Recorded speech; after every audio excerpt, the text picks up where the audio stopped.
Hi, my name's Ariane, and I would like to share briefly some of my learning goals and preparation as a third-year student commencing work as a registered nurse next year. Over the course of my nursing degree, the experience of being placed in numerous health facilities, each with their own completely unique social and political structures and hierarchies, has often left me with a feeling of isolation from my work environment. I am also fearful of being observed to be professionally incompetent and uninformed by my colleagues. In order to combat these feelings and fears, I must be able to identify and utilise resource staff, such as my ward nurse educator, to ask questions from regarding the ward's policies and procedures.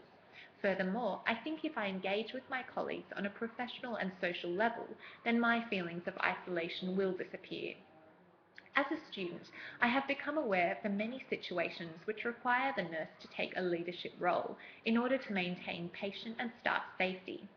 In order to begin the process of developing my leadership skills, I feel it is important to identify and reflect on staff or colleagues in my work environment who demonstrate effective leadership qualities.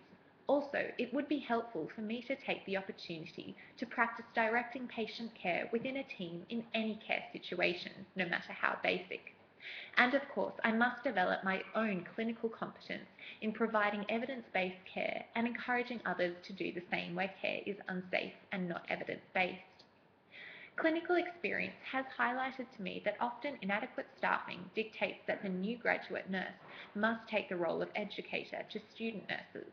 I recognise that I may have to take this educator role when I am registered.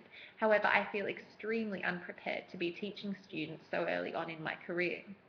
To prepare for this challenge, between now and when I commence employment, I must continue ongoing professional development by reviewing literature and research, asking questions, and studying health service protocols. It would also be helpful to observe and reflect on teaching techniques of effective clinical educators. As a student nurse observing health facilities and services in a first world country, I feel extremely privileged and fortunate that there generally seems to be ample resources to deliver a high quality of care to patients. However, on closer examination, it appears that there is a lot of work being carried out by nurses and nurse managers to maximise and manage these resources effectively.